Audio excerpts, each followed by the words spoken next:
Good evening, everyone. So, welcome to in our Ayurveda Reddy channel. Okay. So, आजपासून आपण सुरू करणार Sanskrit in Marathi. Okay, in Marathi language Sanskrit आपण सुरू करणार आजपासून. ओके.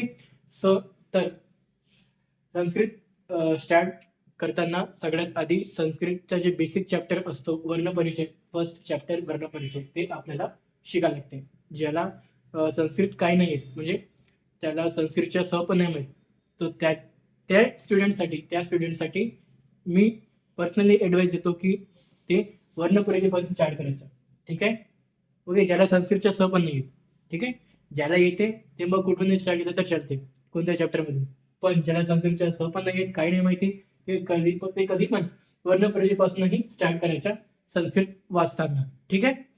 चला, तर आपण स्टार्ट करू संस्कृतच्या सर्वात basic chapter, first chapter, that is वर्णपरिचय.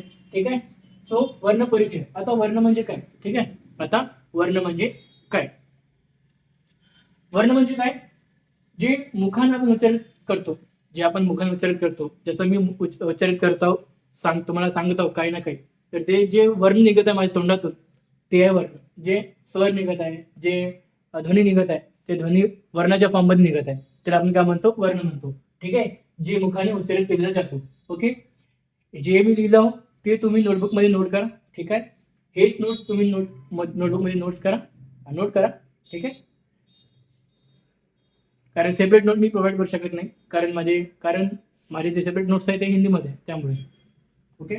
तरी पण प्रोव्हाइड करून देईन मी हिंदीचे नोट्स पण. ठीक आहे. सो जे मुखाने उच्चारित केले जाते त्याला आपण वर्ण असं म्हणतो. ओके. वर्णाचे 2 टाईप असतो, 2 कॅटेगरीमध्ये त्या वर्णाला कॅटेगराईज केलेलं आहे, दॅट इज स्वर आणि व्यंजन. ओके. सो स्वर म्हणजे काय आणि व्यंजन म्हणजे काय? स्वर म्हणजे जे असे प्रकारचे वर्ण ज्याला उच्चारित करताना कोणतेही दुसरे वर्णाची आवश्यकता नसतो, जसं की अ, इ, उ, रू, लू, ओ, ए, ऐ, ओ. म्हणजे सगळे स्वर म्हणू शकतो. सगळे स्वर जे आहे, 9 स्वर आहे, जे सगळे 9 स्वर आहे, आपण त्या 9 स्वराला कोणत्याही दुसऱ्या वर्णाची आवश्यकता कोणत्याही दुसऱ्या वर्णाचे हेल्प न घेता आपण त्या स्वरला म्हणू शकतो. ओके. जसं की अ सोबत अजून दुसरा वर्ण आलाय का? तुम्ही उच्चारित करा आणि तुम्ही एकदा माइंडमध्ये पहा की आपण जेव्हा अ उच्चार करतो तो अ सोबत अजून दुसरा वर्ण येत आहे का? नाही येत आहे. म्हणजे आपण स्वतंत्रपणे उच्चारित करत आहोत. ठीक आहे. तर ते झालं अ, इ, उ, रू. असे वर्ण ज्या वर्णाला दुसऱ्या वर्णाची आवश्यकता नसतो, आपण त्याला स्वतंत्रपणे उच्चार करू शकतो. ठीक आहे. त्याला आपण काय म्हणतात? स्वर म्हणतात. जेवढे पण स्वर आहे हे सगळे एक्झाम्पल मध्ये आपण लिहू शकतो. ठीक आहे. मग व्यंजन म्हणजे काय?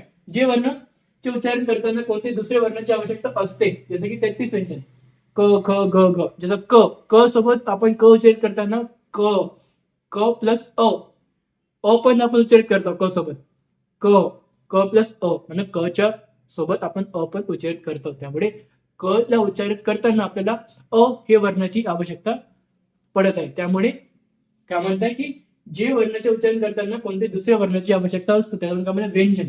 जेवढे 33 व्यंजन आहे, 33 व्यंजन आहे, हे यांना आपण काय म्हणतो? व्यंजन म्हणतात. जे 33 वर्ण आहे. ओके. क, ख, ग, घ, ञ, च, च, ज, ञ, न, च सोबत पण आपण उच्चारित करतो. च. ओके. असा. ठीक आहे. सो आपण आतापर्यंत काय बघितलं? वर्ण, स्वर आणि व्यंजन. ठीक आहे. आता आपण बघणार मैसूर सूत्र. ठीक आहे. आता मैसूर सूत्र कसं आणि 2 मिनिटं.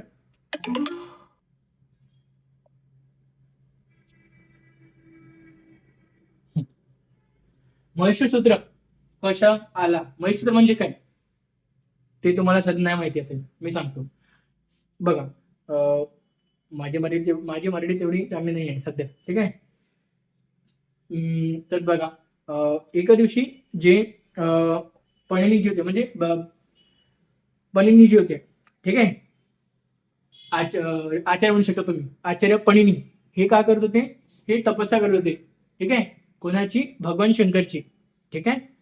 तर एक दिवशी काय झालं, जे हे खूप वर्षापासून तपस्या करत होते, म्हणजे जे आचार्य पणिनी जी होते, आचार्य पणिनी, हे खूप वर्षापासून तपस्या करत होते. तर हे तपस्या बघून जे ब्रह्माजी होते, त्यांनी यांची तपस्या बघून भगवान शंकरला आठवण दिला की हे आचार्य पंडितजी तुमची तपस्या खूप वर्षापासून करत आहे. ठीक आहे. मग जे भगवान शंकरजी होते त्यांनी यांची तपस्या बघून प्रसन्न झाले आणि ते प्रसन्न झाल्यानंतर जे भगवान शंकर होते त्यांनी 2 वेळा डमरूच्या वादन केला. ओके. जेव्हा त्यांनी पहिल्यांदा डमरूच्या वादन केला तर तेव्हा अ, 7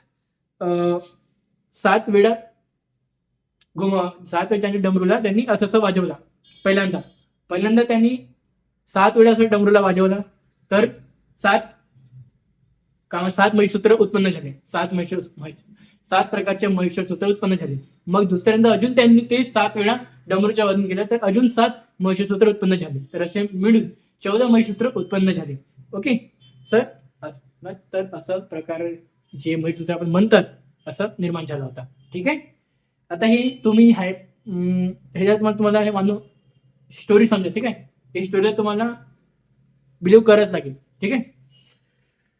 तर बघा आता महिषसूत्र कोणकोणते. आता आपल्याला स्क्रीनच्या साईडमध्ये, आता ते मी लिहू शकत नाही, लिहिणार मग टाइम खूप जाईल जर मी लिहिलो इकडे एक. ठीक आहे.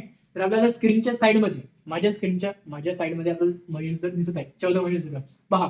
अ इ उ न ऋ लु क ए ओ अंग ए औ च हय वर ट ल न इय अंग न न म जब इय गड दश जब गड दश ख फ छ ठ थ त च थ त च ट त व क प य श श स र ह द. हे 14 महिषसूत्र तुम्हाला टिप ऑफ माउथ लर्न पाहिजे. ठीक आहे. कारण याच्यातून 5 MCQs फिक्स असतो. ठीक आहे. या महिषसूत्रावरूनच 5 MCQs विचारतात. ठीक आहे. तर हे आपले महिषसूत्र. ठीक आहे. आता पहा महिषसूत्र जे तुम्हाला प्रत्येक लाईन मध्ये लास्टचे जे वर्ण आहे त्याच्या खाली तुम्हाला असं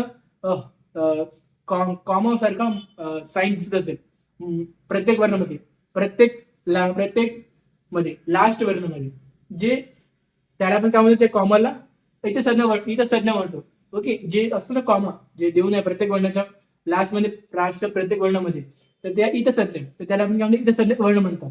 जे सगळे इथं संज्ञक वर्ण आहे. ठीक आहे. जेव्हा आपण प्रत्याहार निर्माण करतो, जेव्हा प्रत्याहार आपण बनवतो, तेव्हा ते इथे जे हे संज्ञक वर्ण आहे त्यांच्या काय होते तस्थल पस्थ हे सूत्राने ते काय होतात गायब होत जातात. ठीक आहे. जेव्हा प्रत्याहार शिकवणार मी, जेव्हा प्रत्याहार शिकवणार तेव्हा मी सांगणार तस्थल पस्थ काय. ठीक आहे. तर सध्या आपण एवढं लक्षात द्या, जे लास्ट वर्ण आहे त्याला आपण काय म्हणतो इथं संज्ञक वर्ण असं म्हणतात. ठीक आहे. कारण त्याच्या खाली हलच एक सिम्बॉल देऊन आहे, हल सिम्बॉल, त्याला आपण हल सिम्बॉल म्हणतो. ठीक आहे. जे कॉमन टाईप देऊन आहे प्रत्येक वर्णाच्या खाली. ठीक आहे. लास्ट मध्ये. ओके. त्याला कोणतं का म्हणतो इथे संज्ञक वर्ण असं म्हणतो. ओके. तर हे झालं आपलं महिषसूत्र. आपल्याला हे रट्टा झाला पाहिजे, कारण टिप ऑफ माउथ हे वायवाला पण विचारतात आणि एक्झाम थेरी पॉईंट ऑफ पण हे खूप इम्पॉर्टंट आहे. ठीक आहे. 14 महिषसूत्र. ठीक आहे. तसं लर्न पाहिजे. ठीक आहे. सध्या आपण इकडेच थांबू. ओके. कारण तुमच्यासाठी हे नवीन आहे संस्कृत. ओके. सो आपण का बघतो वन, स्वर, व्यंजन आणि महिषसूत्र. ठीक आहे. क्वेश्चन असं विचारणार, MCQ विचारणार, असं विचारणार की महिषसूत्रामध्ये कोणते 2 वर्ण 2 वेळा आले आहे, 3 वेळा आले आहे, 4 वेळा आले, इथे सध्या वर्ण कोणते आहे, किती इथे सध्या वर्ण आले आहे. ठीक आहे. असं विचारणार आणि 4 ऑप्शन राहणार. ठीक आहे. त्या 4 ऑप्शन आपल्या एक्झामला जेव्हा तुम्ही एक्झाम देतात किंवा फर्स्ट टाइम तुमची जेव्हा राहणार, सगळ्यात आधी जेव्हा एक रफ पेजमध्ये जे तुम्हाला कॉलेजमध्ये प्रोव्हाइड करणार रफ पेज, तर तिथे आधी महिषसूत्र लिहून घ्यायचं, कारण त्या महिषसूत्रावरून तुमचे 5 MCQ 7 MCQ असंच सॉल्व्ह होते. ठीक आहे. तर आज आपण का बघितलो, वर्ण बघितलो, वर्ण 2 कॅटेगरी, स्वर आणि व्यंजन बघितलं आणि महिषसूत्र बघितलं. ओके. So thank you.